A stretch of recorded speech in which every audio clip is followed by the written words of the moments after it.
Agora nós estamos falando a respeito de trânsito, a respeito das alterações, das possíveis alterações que podem acontecer no Código Brasileiro de Trânsito.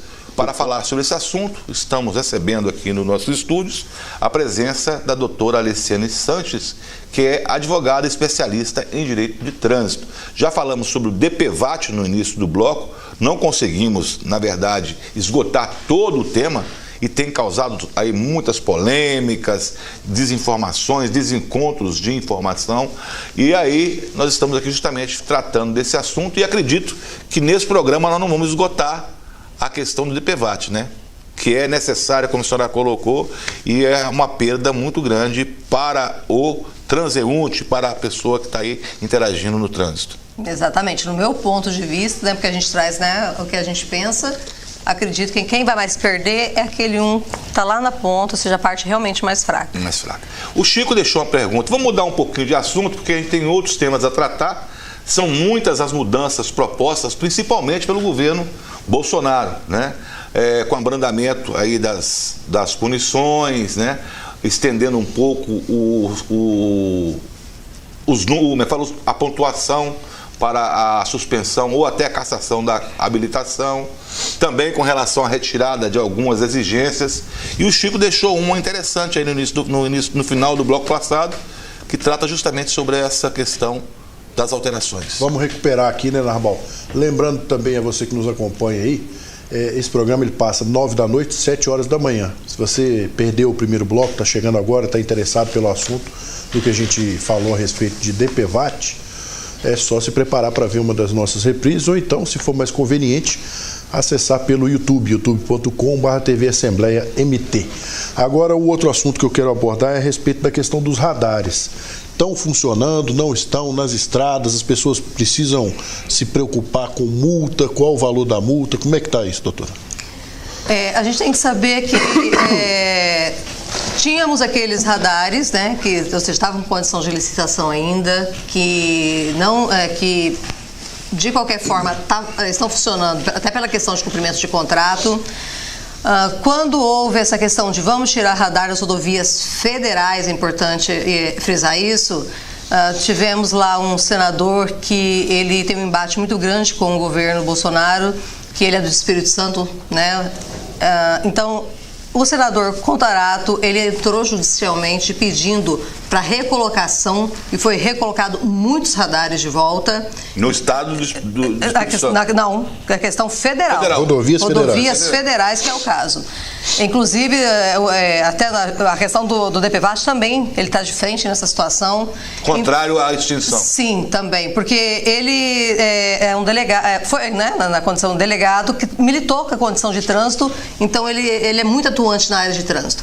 Então, voltaram-se muitos radares. Então, para quem vai viajar, ainda mais final de ano, eu não arriscaria muito, porque tem lugares que não estão, porque até não renovaram contratos, agora tem lugares que realmente estão funcionando, tá?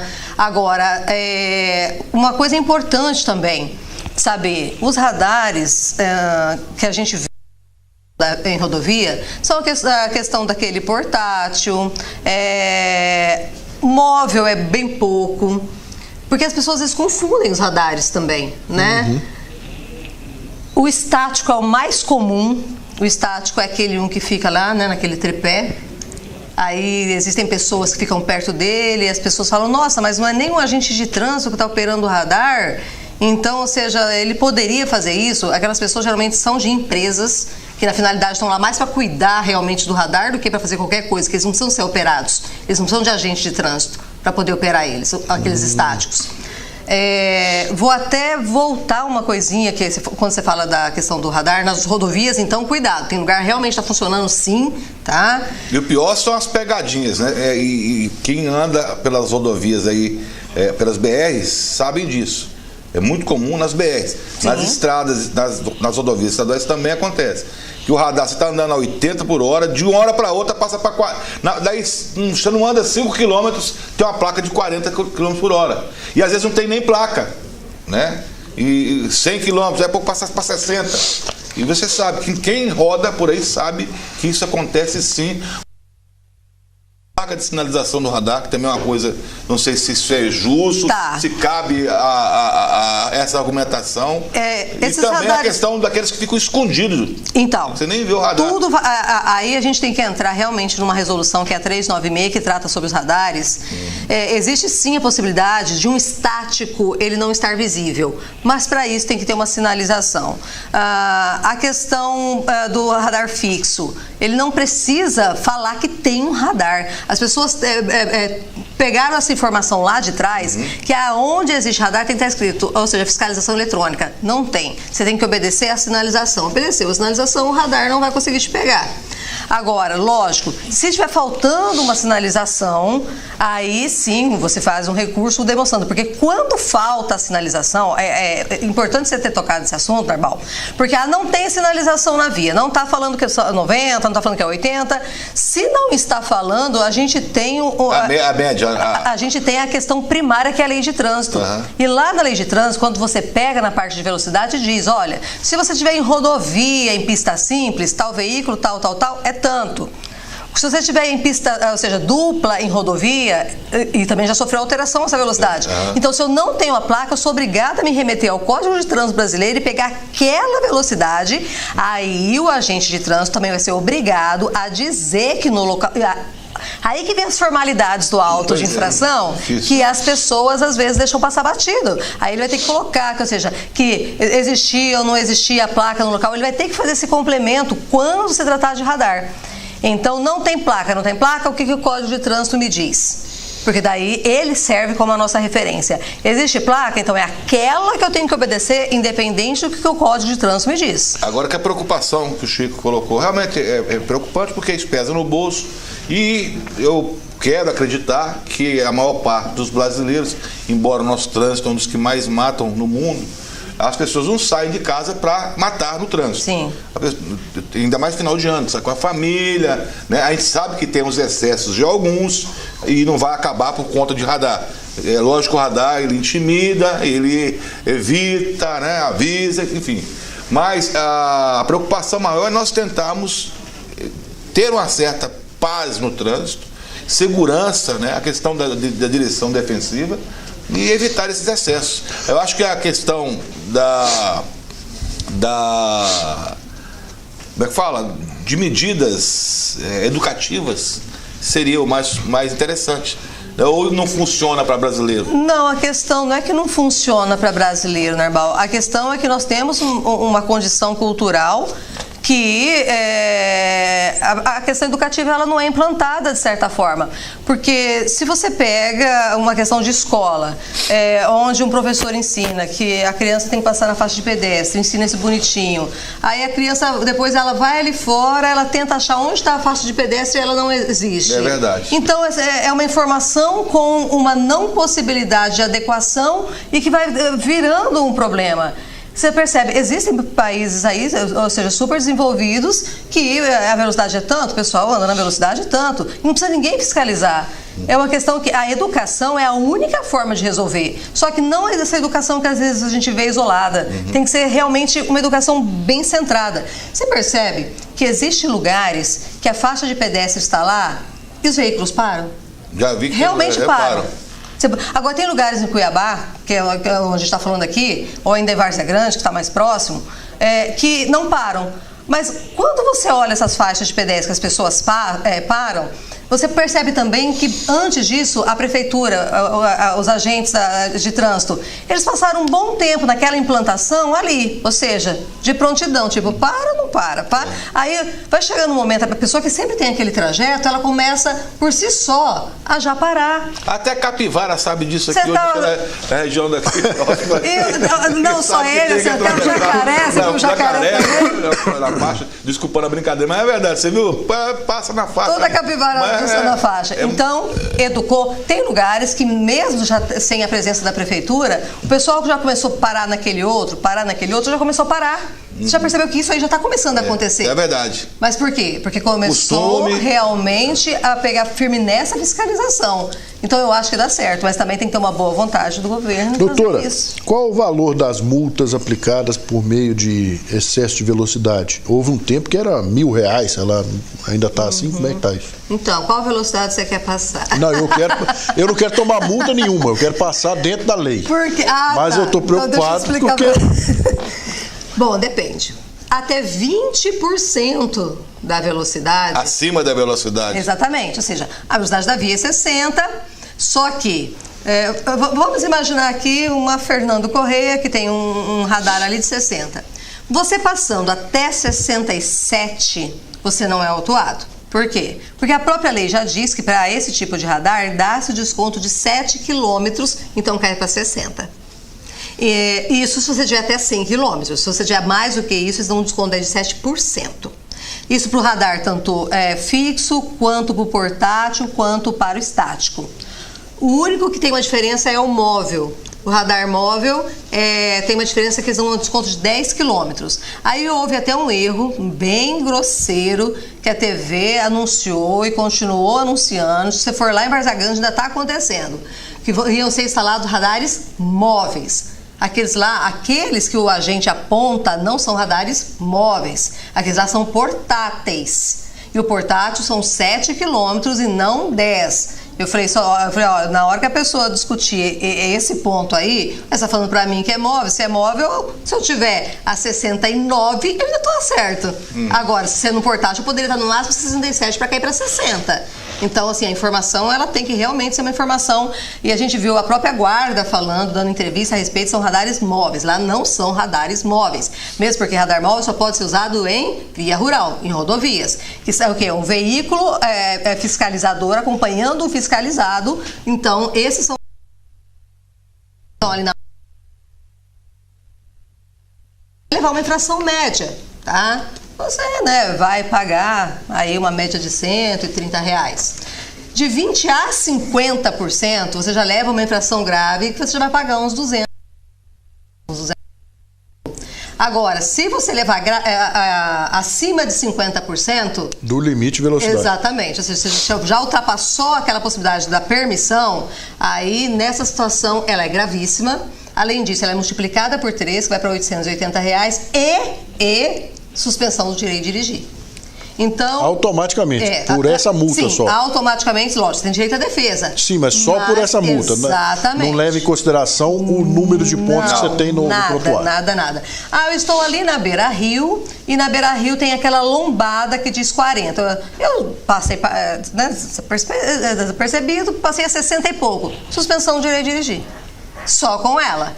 Então, por isso que eu falo, qual velocidade você quer passar? Porque dependendo, se você chegar acima de 50, então nessa situação, além de você ter uma infração gravíssima com um multiplicador de 3, você ainda tem a suspensão do direito de dirigir.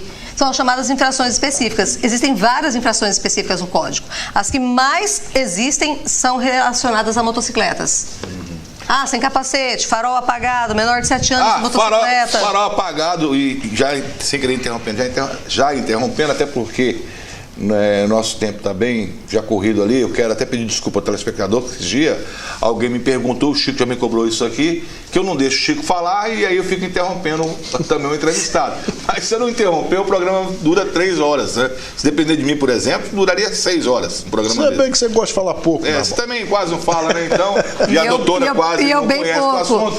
Mas, infelizmente, a gente tem que picotar um pouco a entrevista, mas é interessante tocar num tema ainda de maneira bem genérica, né? Embora nós falamos bem detalhado do DPVAT e não abordamos todos os temas, mas falamos coisas pontuais sobre o DPVAT, sobre a questão agora dos radares, e como o tempo está correndo, podemos deixar também de abordar outros. Por exemplo, você falou agora a questão das lanternas, da luz-dia, que deve estar voltando, dando última forma nessa norma que previa que você tem que andar com os faróis acesos, mesmo em via urbana. Agora não tem mais. Não, os faróis acesos eles estão para vias rurais.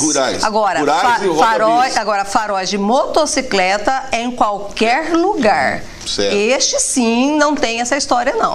Tá? Tem que estar aceso o tempo todo. Aquela exigência do farol na estrada também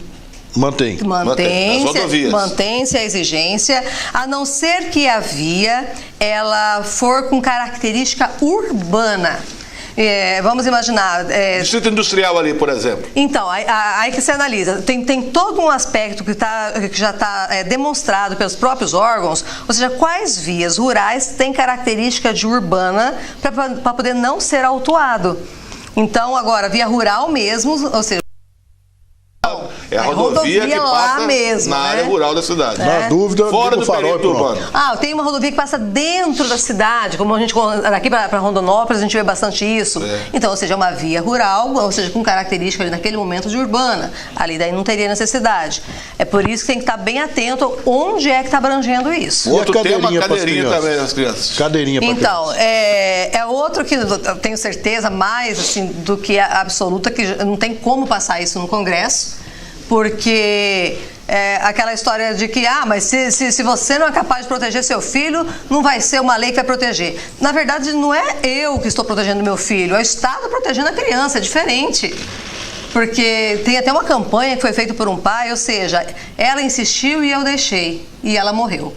Que foi, ou seja, ela não queria cadeirinha, eu não coloquei e ela morreu. Quer dizer, e o cinto, se for nesse caso, então, o cinto pode te jogar fora. Então, você está entendendo? Se for uma criança, é brincadeira as coisas. Então, assim, aí não é uma questão do pai que não vai cuidar do filho, é o Estado, tem o estatuto da criança e do adolescente. É o Estado cuidando do pai.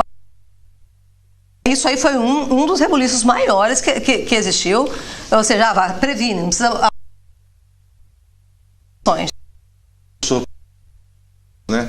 Com a informação de que as multas por câmeras, e a senhora me corrigiu agora há pouco, que são só as multas no interior do veículo, não vão poder ser mais aplicadas? Na verdade, o Ministério Público Federal, ele suspendeu essas infrações, porque, imagina, Narbal, uma câmera entra no seu veículo, dependendo, sei lá, uma mulher, ou seja, está com uma saia curta, sei lá. Ou seja, é questão de invasão de privacidade. Você, às vezes, sabe lá, ou seja, tá com um short curto, saiu de casa de calção. Narbal gosta de usar jogar bola. Narbal gosta de usar. Ou daquele de dormir só para ir ali na esquina, não é? Então, assim, é uma questão de intimidade. Daí a gente barra na Constituição Federal. Esses outros sim, você tá na linha de ônibus. Peraí, nós estamos analisando o veículo. E não a intimidade do veículo.